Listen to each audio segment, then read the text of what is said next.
computer. Hello, everyone. This is Ness Brown. Thank you for being here, Ness Brown. Ness is an astrophysicist and also a science fiction writer. And today we'll be talking about her debut, The Scourge Between Stars. So, my first question for you, Ness, it's a two-parter. Number one, can you share with us the origin of the book, the idea, how you came to the idea for the story?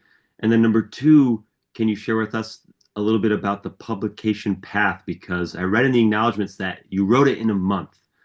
And I'm curious to know whether you did that on a deadline with an editor that said you need to write this fast, or you wrote it and then found a publisher. Thank you so much for the question. I first remember considering this idea all the way back, I believe, at the beginning of my undergrad experience. I was home for the summer, and my father is a huge sci-fi horror nerd. I come by it honestly. And we were rolling through our usual roster of, Pitch Black, Doom, revisiting all of like the highlights from my childhood. The worse it performed critically, the better. And I sort of remember briefly flirting with the idea of some scenario where you have your usual enclosed in a spaceship, something else is on board, the very familiar sci-fi horror scenario. And I was curious about adding the element of, the hint of cosmic horror, something greater than what we know, something far beyond ourselves. And then the uber-human element of horror, where we also have, just kind of the run-of-the-mill evils that you know, that still sadly plague society, and just kind of like a story where all of these horrors are competing with each other. And that leads kind of handily into your second question. Excuse me. I did nothing with the idea at the time. I just kind of put it to the side for many years, and then in June of 2020, I found out about an event that Tor Nightfire, the horror imprint, was holding, where um,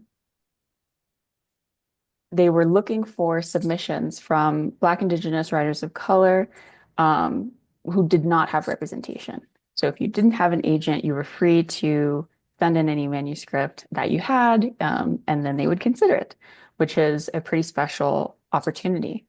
And the deadline was July of 2020. So I was absolutely staring down the barrel of a really crazy deadline, and I had no book. I just knew I really wanted to try to take advantage of this opportunity. So for 4 weeks, I essentially wrote for 16 hours a day just to see if I could meet the deadline, see if I could turn something in. I submitted the story at 3 a.m. the day that it was due. I just made it. And even though I suspect there are, you know, I think there's evidence of the fact that it was written in such a short amount of time.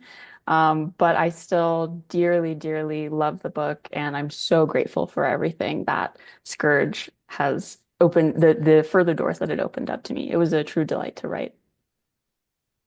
Wonderful, thank you. Well, there's definitely an urgency in the story that the reader feels. That when I read in the acknowledgments that you read it in a month, I was like, oh yeah, no, you feel that pull. Um, Thank you. So the format for this nest is we do just round table. We go around to each everyone.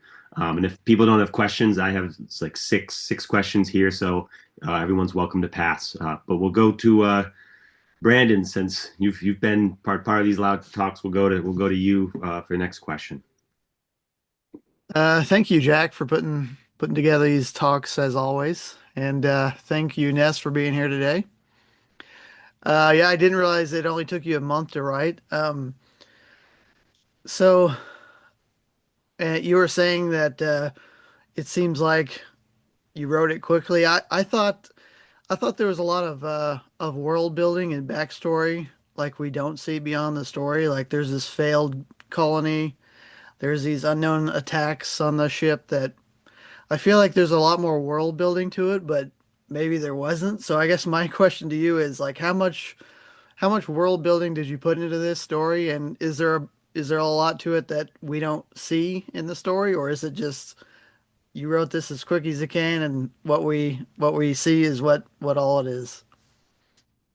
Thanks very much for this question. This is something that I love to talk about because I mentioned writing this in 4 weeks, and I would say that the first week was actually me doing all of these calculations to like make sure that I got the distances, the speeds, the timing right, from here to Alpha Centauri.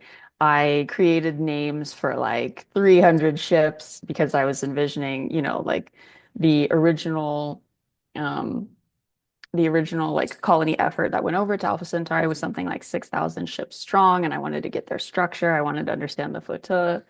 I'm not an exoplanetary scientist specifically, but I did a lot of looking at, what have we found out about the surface of Alpha Centauri so far. So like I would say that there's definitely a ton of things that I looked at originally.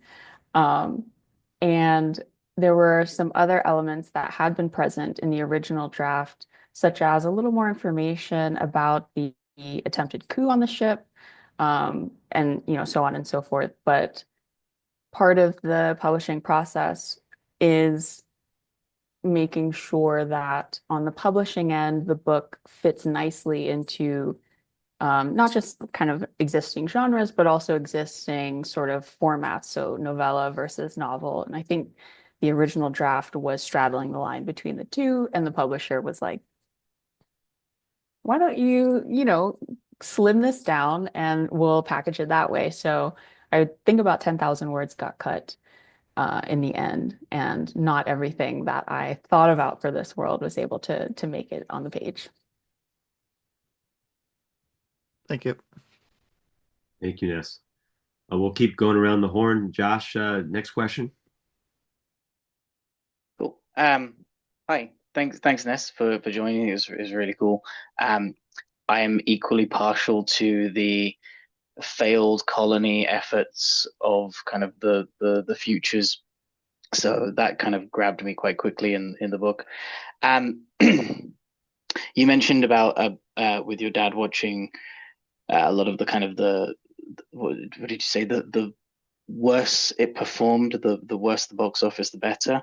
Um, my the three things that kind of came to mind when I was reading it was the kind of military civilian conflict from Stargate Universe, the kind of cosmic horror of Event Horizon, and then a little bit of the kind of colony efforts of Pandorum, which I don't think many people have seen. What were you thinking? Which kind of influences were you drawing on when you were writing this and planning this? Mm. First of all, those are great films. I think Pandorum is one of my dad's favorites.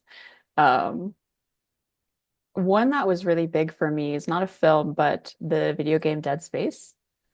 Ooh. Yeah, specifically the original. I love what the remake did, but something about the original really hits for me.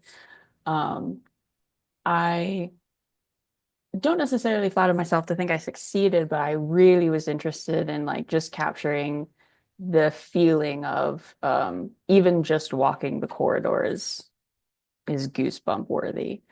Um, when I was younger and first starting to play Dead Space, I couldn't get through, 15 minutes playing because, I just my heart was beating really fast.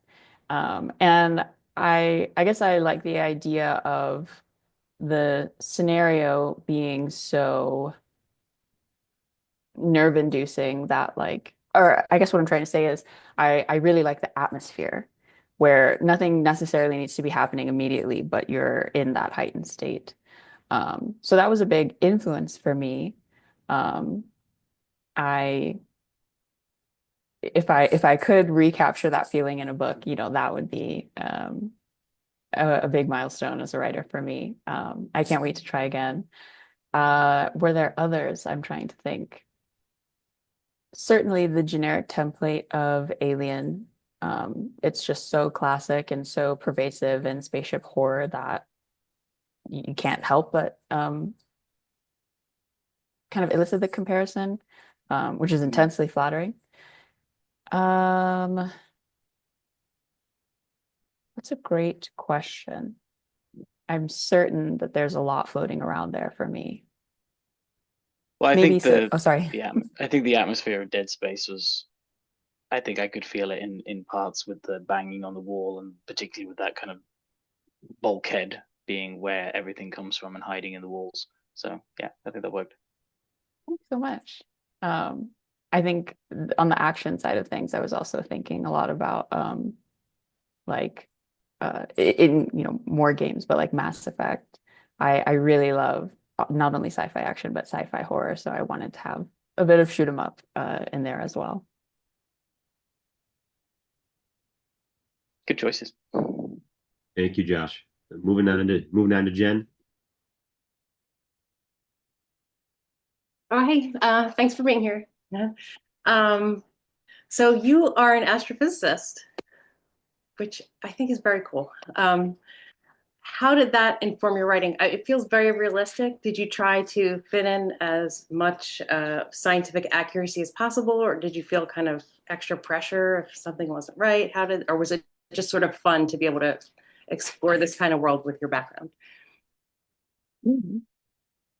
Um, Definitely a mix of the two, I would say. Thankfully, I had a lot of support in the astro community from my peers, from professors, from senior scientists that I knew.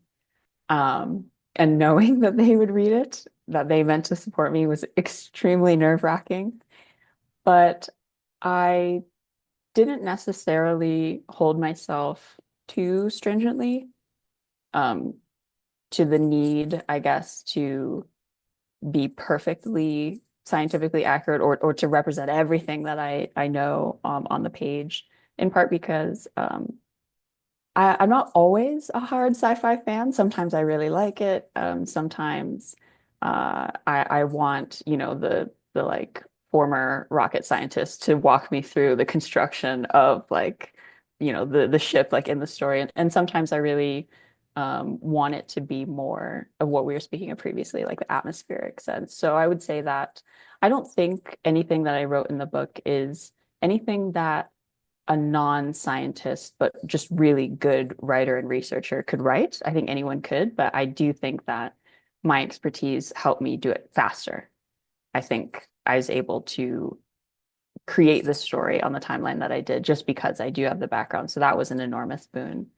There were definitely things I was nervous about on the robotic side, talking technology. I don't feel the most comfortable in that sense, especially because I'm not even necessarily a theoretical or computational astrophysicist. I'm an observational astrophysicist. So I was dipping my toes kind of in other subfields, which ended up being really fun, and I hope to do more of. Cool, thanks. Thank you, Jen. And Jen has her child right next to her that just asked a question. Cute. Yeah, a baby question. Um, Nets, all right, back to the top. So my question kind of tries to combine all three Jen, Josh, and Brandon's comments. Yeah, we talk a lot about world building with this science fiction reading group, just because sci-fi is just known for it. So you mentioned that in the four weeks of you writing this, like the first week was pretty heavy world building. Um, and Josh mentioned that what grabbed him for the book is failed colony effort. For me, it's arc ships. Like I just love reading about arc ships. So what grabbed me for your book was not only the cover, I like novellas, but I just love thinking about how humanity could survive on an arc ship. And I thought you did a great job with sticking with uh, not doing too much with like details. Like there's a line I love, which is despite ventilation's best efforts, even though every surface was practically oozing heat sink paste, it was oppressively hot. Like the idea, I never heard of like heat sink paste.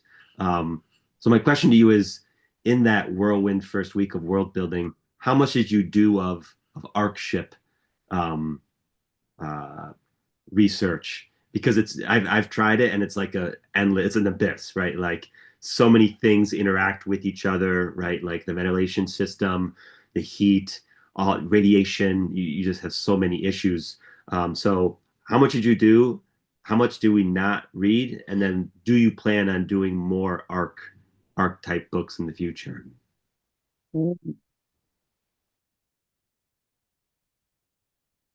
Wonderful question. I would say that beyond a kind of critical look at the logistics of this, such as I like, for example, when I was thinking of these ships, I started looking up the schematics of like cruise ships, just trying to see what do we have presently, what sort of like mass transportation vehicles do we have presently, and what are the considerations there.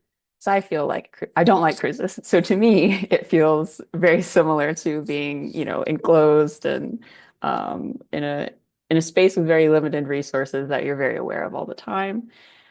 So I would say that I put more effort in on the logistics, trying to understand the numbers, trying to understand the organization. And then when it came time to write the generation ship environment, I deliberately wanted to focus more on the psychological social aspects, since that was something that I was more familiar with.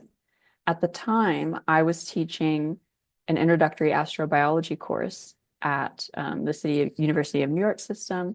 And one of the things I talked about with my students was the inherent issues with generation ship travel, a lot of which, beyond just the logistics of food, air, waste, etc., are intensely psychological and social. There just is not a lot of evidence right now that human psychology and human social patterns can withstand arc ship travel. And so I wanted to play into that because something that happens on the way to the colony is, everything works great. Our jump tech, our warp tech, our hyperspace tech is working fine. We get there in, a minimum number of years. It's within a human lifetime, I think. But then on the way back is when everything starts to degrade and we have to confront the reality of this choice. And it's not looking good. Everything falls apart. Um, I'm sorry if I didn't answer all of the question. I just No, realized I you forgot did. the No, second you did. aspect. No. Yeah, no, that's yeah, how do you get you touched on this in the book. How do you get future generations to care about the mission that their ancestors started, right? And I thought your choice of like rebellion, yeah, that's going to happen. People are going to say I don't, and then tough decisions have to be made. Um, but yeah, the one part of the question though, so when you were more thinking about how will people like get stir crazy rather than how will this event right interact with this processor or whatever that the social issues concerned you more than the actual functioning. Yeah, I would say so. And I think the times when I do include a little bit of info about actual ship function, like when we look into the techie space or when we go down to engineering and we're taking a look at like the core or things like that, my main concern with those scenes was one, communicating at least what I know of in my life of the sense of what those spaces really feel like. So, for example, one thing that maybe people don't always know about astrophysics and astronomy is that it's a lot of typing stuff up, letting it go, and then waiting for hours and hoping that it works and that it results in that it provides results that are actually worth analysis. And while you're doing that, you can be like loaded in an office with a ton of other grads, or you can be shut in a space that is really hot because the supercomputer cluster is doing this. Or even in engineering, like I certainly have not been in a spaceship engineering space, but I have definitely been to like mirror labs, which are these really, really vast laboratories where various scientists are creating the mirrors for these gigantic telescopes that are the next generation ground-based telescopes that we're putting out. So like at U of A, University of Arizona, they have a mirror lab underneath their stadium, and I was able to go there. And it was really fascinating just to kind of see that setup. So as maybe lazy or lacking in scientific integrity as it may be, I think my primary concern was the vibes, so to speak. Thank you. Yes, yeah, and in a novella, you bog the reader down with right a tangent on too much of the mechanics of it. Thank you. Moving on to Brandon. Uh, yeah, this is a little bit out there. It doesn't have anything to do with the book, but just since you're an astrophysicist and I'm guessing a science fiction fan as well, do you think, and realistically, and do you think realistically that a human being will ever leave the solar system, knowing that space travel is as hard as it is, and we're not really going anywhere with space right now. So do you think we'll actually ever leave the solar system? Yeah, it's kind of an out Mm, there question, but no, I like it. My intuitive answer is no for a couple reasons. One, the power draw of interstellar travel is orders of magnitude higher than interplanetary travel. And interplanetary travel is already difficult for us as it is, prohibitively expensive. So we would have to make a genuinely insane leap in technological ability to get beyond the solar system. I'm assuming, like in this question, that we're actually trying to get somewhere and we're not just going to the heliopause and being like, right. oh, we touched outside, let's go back home. Like if we really had a destination, the technological advancement would have to be vast. The other issue is that usually when we conceive of interstellar travel, it's purely about increasing our speed, like to make it to the next star system before our technology fails. You have to do it quickly. But I don't know. And I guess my caveat would be um, I'm not a space scientist or a rocket scientist, but I don't know if we have really good ideas for shielding when it comes to rocket design. So like once you start going at certain percentages the speed of light, any sort of collision with anything, even if it's a really, really tiny meteorite or like space dust or whatever, that, to my understanding, that's going to like punch holes in your ship, which is kind of one of the biggest problems of space travel, any kind of breach at all. So I think the technological and the design aspects are too tough, and then add on to some of the psychological, social aspects that we talked about before. Um, Maybe that's too negative, but I guess with my like 2025 understanding of where we're at and where we can go, I think it's no for me. Thank you for that. Yeah, I kind of have the same feelings that you do. So thank you. Thank you, Brandon. Moving on to Josh, or you can pass it off. Between two questions, I think I'll go with um, I might be getting the name wrong. Is it Watson is the kind of android in it was Watson. Um, Watson is kind of interesting in that she it um sort of almost comes across as gaining sentience, um,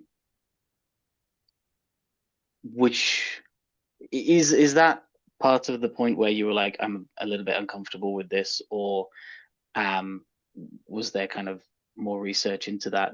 Because it seemed like he was kind of limited to his own computing power. Um, and given what we're kind of seeing with AI or LLMs and stuff at the moment, the going back to that vast amount of power required, I wondered where that kind of fell on the hard, soft sci-fi scale. Hmm. This is another great question. I definitely wanted Watson to continue the underlying conversation in the book about resources.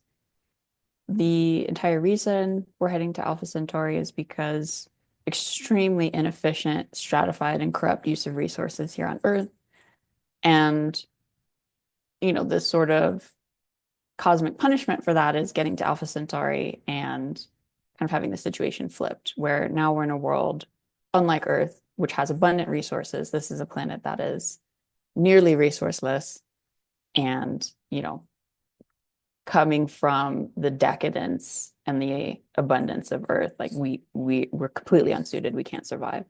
And so Watson is kind of, I think, to me, was an extension of this conversation on how do we utilize these resources, and how does the corruption that we had in resource use on Earth kind of continue to manifest. So Watson, I didn't consider Watson as fully sentient because I personally don't understand what an actual artificial intelligence, like a sentient artificial intelligence, would look like. I'm sort of only familiar with the most basic, kind of entry level, like neural network, kind of version of artificial intelligence, which I don't think it necessarily counts.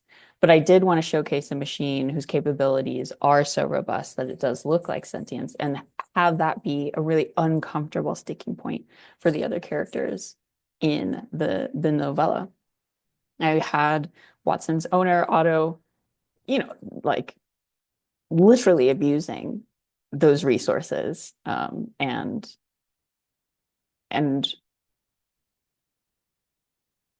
in Jack's case, Watson sort of representing a reconciliation with the idea of resources.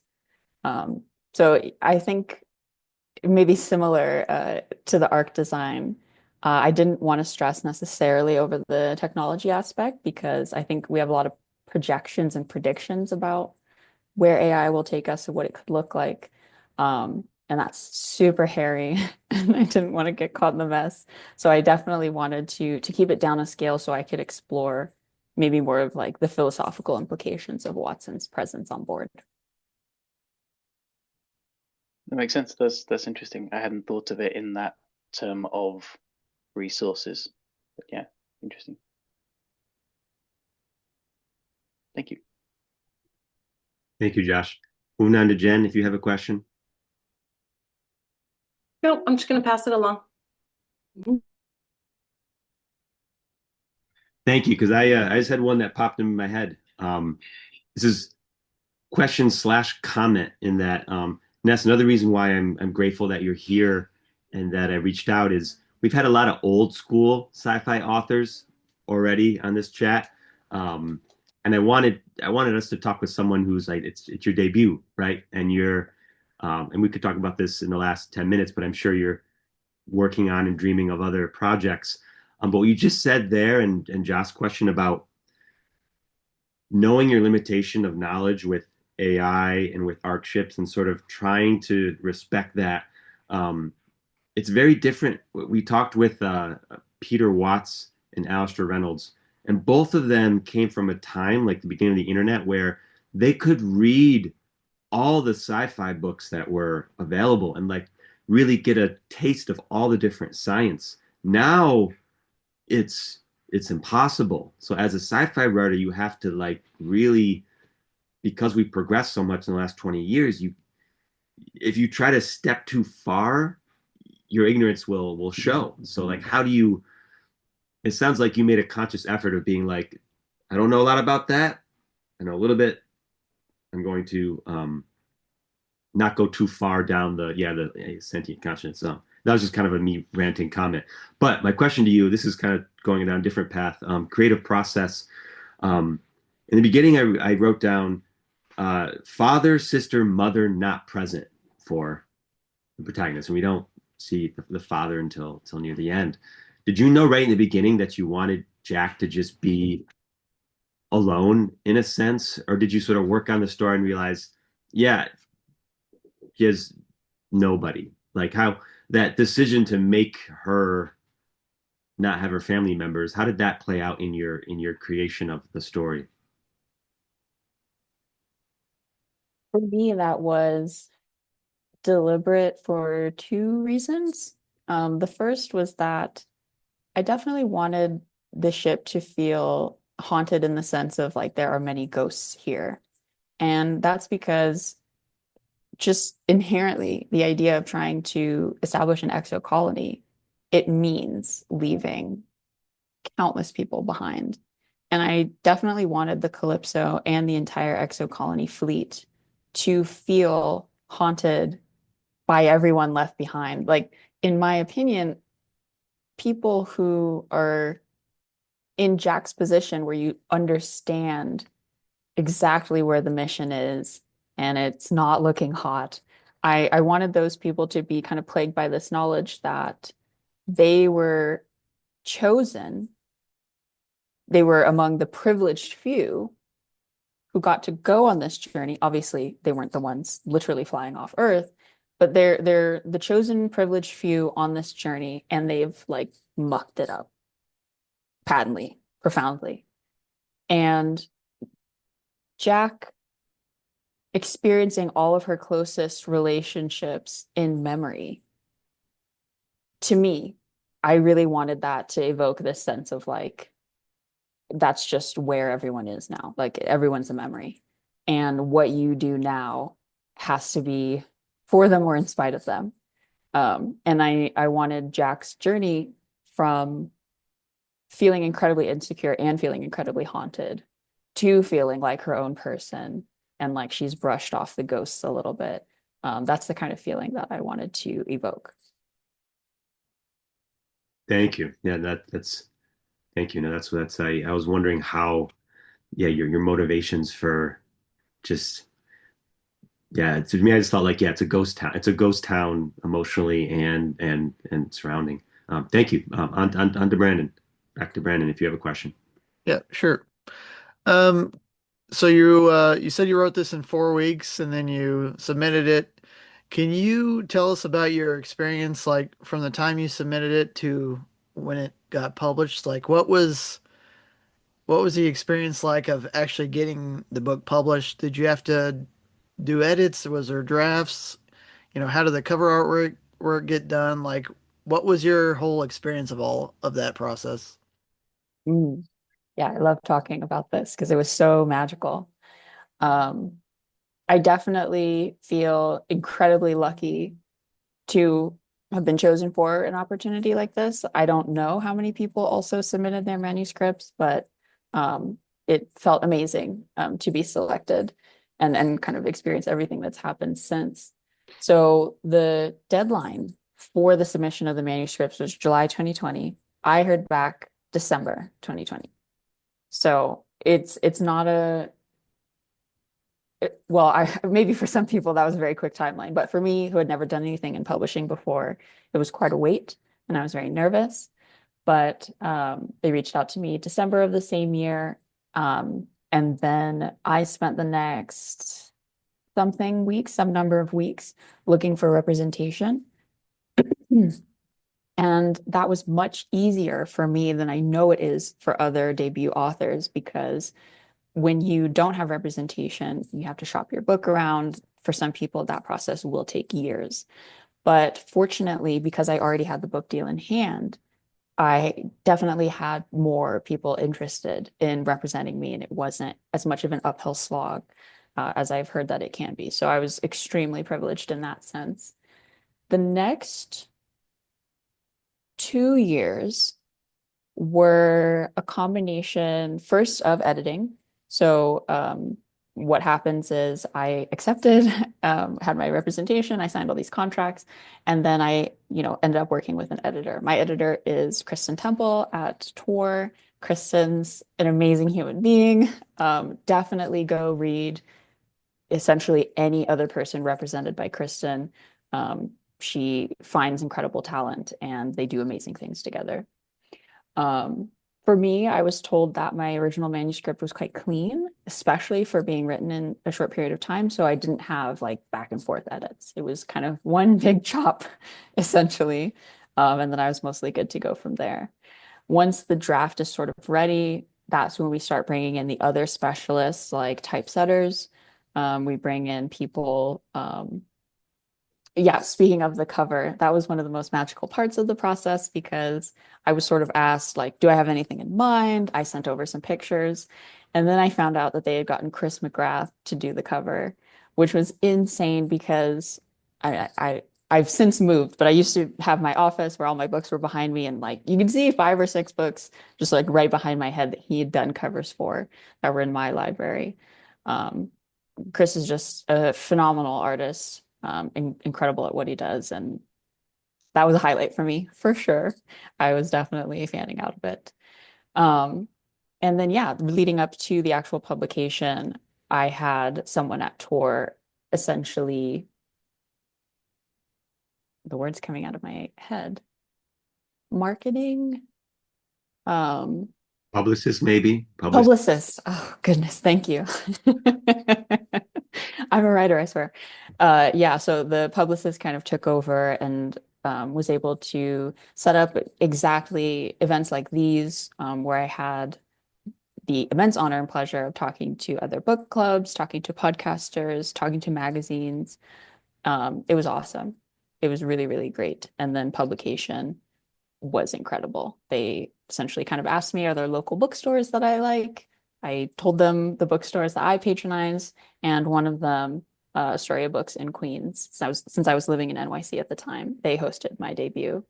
So it was incredible. And now that I actually have other projects that are on the timeline to being published, I'm really excited to do the circuit again. Thank you so That's much. awesome.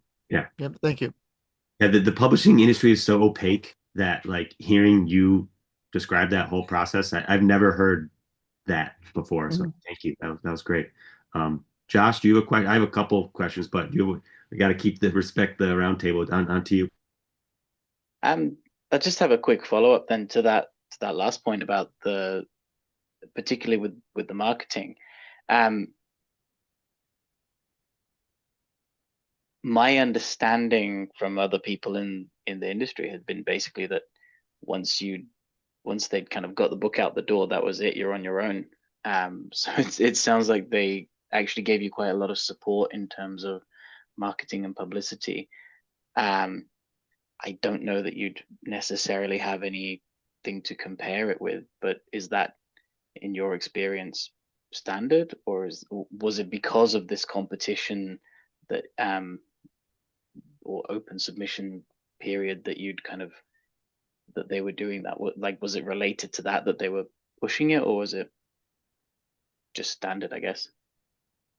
If you were able to answer that, I don't know.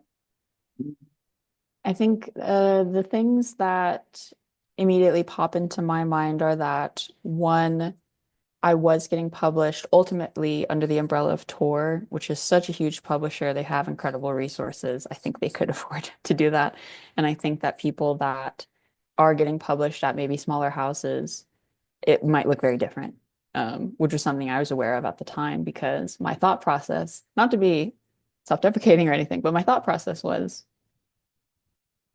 this is a lot of attention. Like, I don't think the book, like, yes, I'm really proud of what I did, and I love Scourge, and I'm so grateful for everything it did for me. But like, I don't think it's, it's not revolutionary. Yeah, so I think it was like part and parcel of just kind of being with a bigger publishing house, and then two, to my understanding, the imprint Nightfire was relatively new at the time that I was joining them, and I think that they were interested in just getting the word out, letting people know that this horror imprint was really taking off.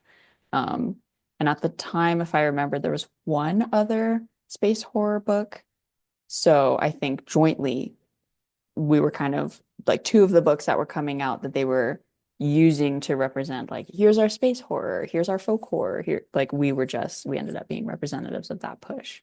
I can't say maybe for certain. I don't have like a strong answer to your question, but I think those were factors. That makes a lot of sense. Yeah, that's cool. Thank you, Josh. Jen, you want to pass it off? Got a question?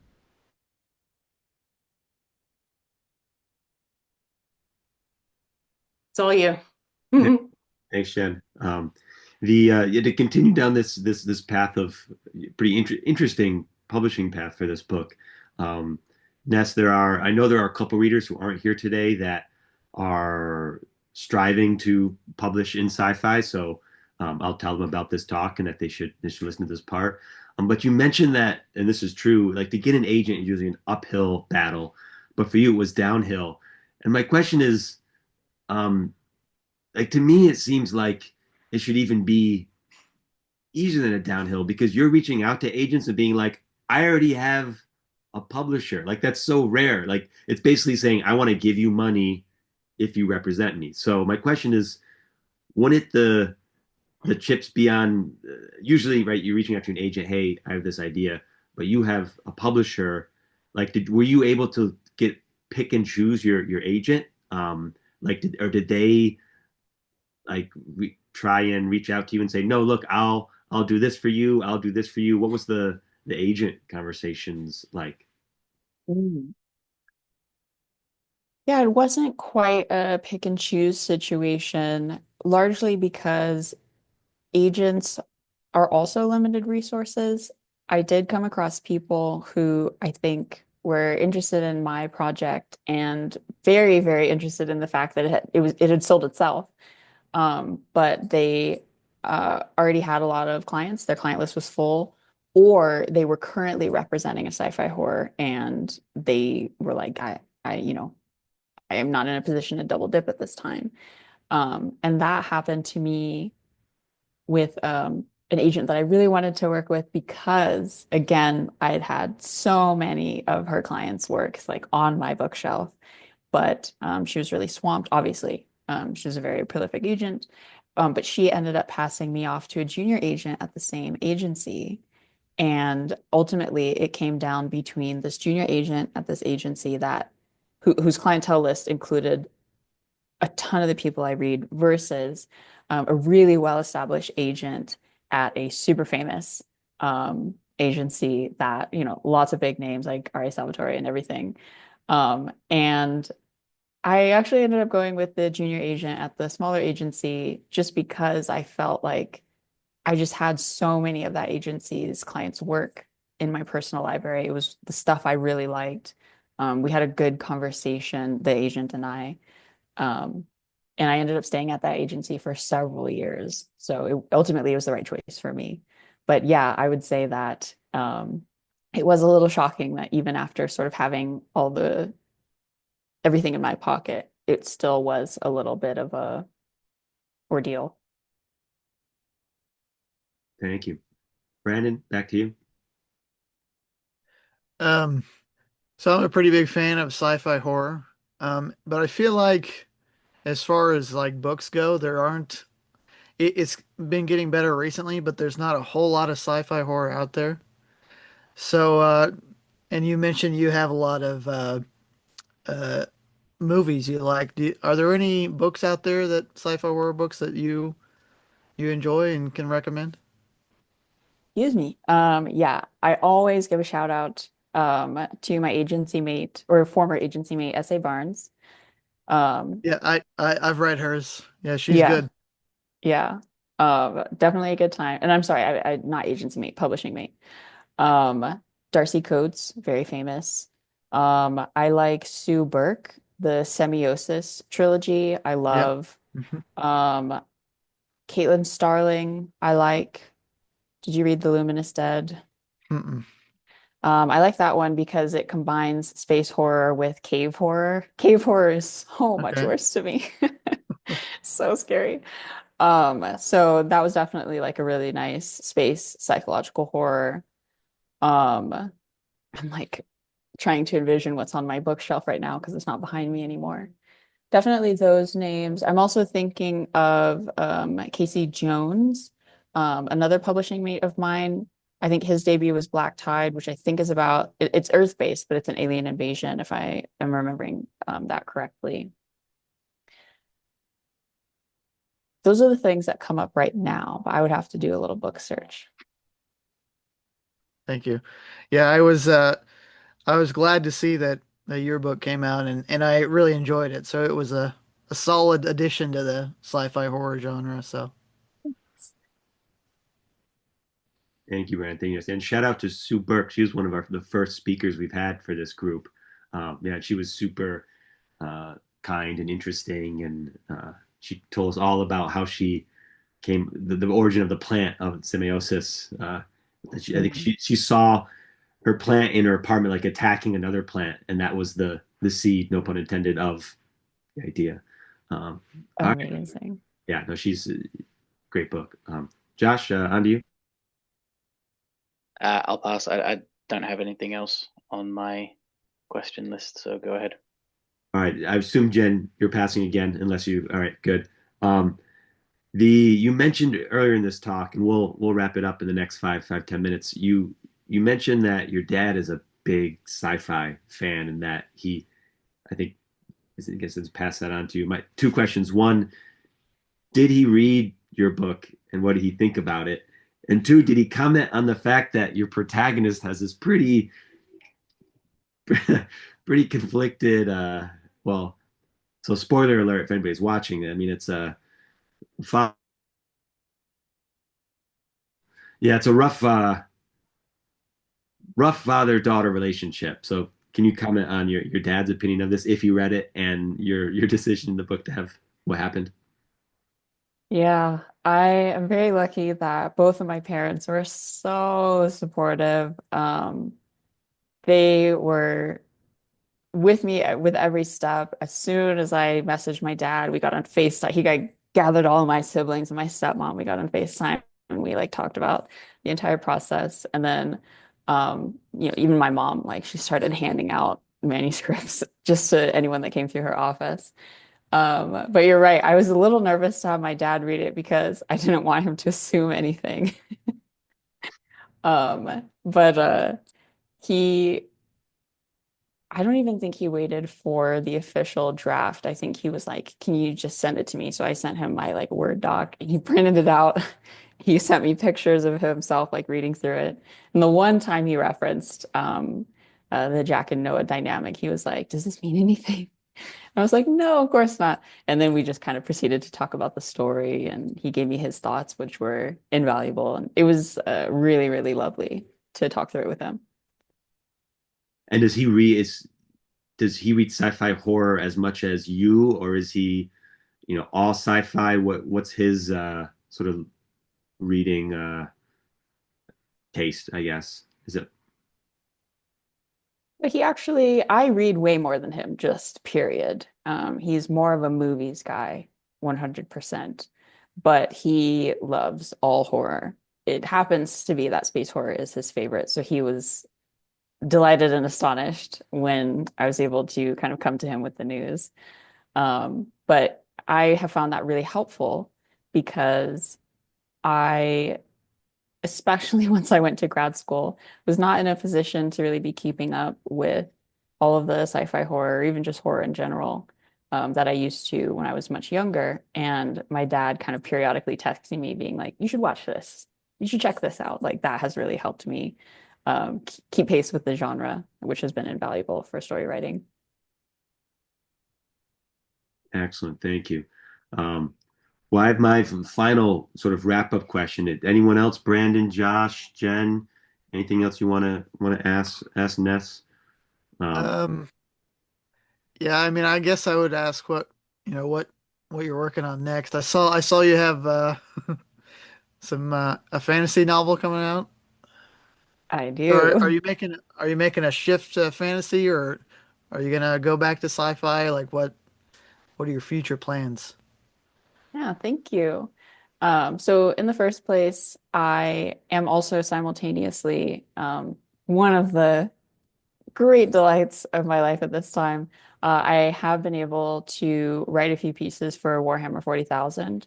So very grimdark sci-fi it's been so awesome because this is a franchise that uh, just being mindful of time, when I got published, I turned to my husband and I said, um, if I could write for these three franchises, life complete. And then a couple of months later, Warhammer reached out and they were like, "Are you interested?" I was like, "Yes." So certainly not done with sci-fi or sci-fi horror, or sci-fi anything grimdark in that realm. And I have two sci-fi horror projects on my laptop right now. So I'm Awesome. definitely coming back. But certainly, I think in all of my projects, space will play some element because even in the fantasy that's coming out, hopefully next year, That is actually about an astrologer, which I know that sounds kind of funny for an astrophysicist to be writing about, but an astrologer who works for his very corrupt master essentially tries to sabotage his master and ends up unleashing something onto their plane that has been kind of chained away for a long time, and he has to figure out how to clean up his mess. So, whatever I write, there will probably always be some element of stars in space there. Awesome. Thank you, Brandon. Is there a title yet for that book, or a date, or no? Is it still too far in the distance for a title or date? The title is The Astrologer's Demon, Okay. and it was slated to come out fall 26, but those dates often get moved around. So, but probably in that area. Thank you. Yeah, Brandon asked the what are you working on now question, but my last question to you, Ness, and this has already been touched upon in this talk a little bit. Um, your your work as an astrophysicist, is it like, do you get, because obviously it's such a, if you're in the sci-fi world, it's just so cool to have someone who's a sci-fi writer and an astrophysicist. Do you get ideas from your work, or do you, in your mind, have a partition where it's like, here's the scientific grind, here's the imaginary creativity. Yeah. Do you get ideas from your work, or do you really kind of divide the two? I get ideas all the time. And in fact, I was at my program because I am getting my doctorate currently. I was at my program's Friday lunch seminar a couple of weeks ago, and I saw something in a presentation, and I ran up to the presenter afterward, and I was like, "Can you tell me more? Can you like show me what papers there are about that?" And that was a really productive convo. And I immediately started adding it to one of the story ideas that I have buried pretty deep. So yeah, I would say the overlap of art and science, and this is something I'm deeply passionate about, kind of putting forth in my outreach efforts and in my inclusion efforts, even at like, my school and through my grad work. The overlap between art and science is way more prominent than people think. And I think that if we were able to kind of spread that idea broadly, I think a lot of people would find that they have a lot of the scientists and the artists in themselves as well. That's a great positive note to end on. You mentioned authors. So we often ask, like, who should we talk to next? The authors you listed, like S.A. Barnes, um, Darcy. What was Darcy's last name? Oops. Hoots. Would you recommend them as authors that should be getting more attention and be read more? Who would you who would you shout out? Mhm. Definitely those two. Definitely Caitlin Starling. I mean, obviously, Delilah Dawson's not unknown by any means, but Delilah Dawson is awesome. Um, if you like other types of horror, Scott Leeds also at Nightfire is awesome. Really, really great people that I think you would have super stimulating combos with. Excellent. Well, thank you very much, Ness. It's been a pleasure. Great meeting you. I'll send you an email when the video's been uploaded, and I'll share it with our group. Yeah, thank you so much for inviting me. Thank you so much for the time. And best of luck in your future projects and horror and fantasy and astrophysics. Thank you. Bye. Have a good Thank afternoon. you. Bye. Thank you very much. Bye. Yeah.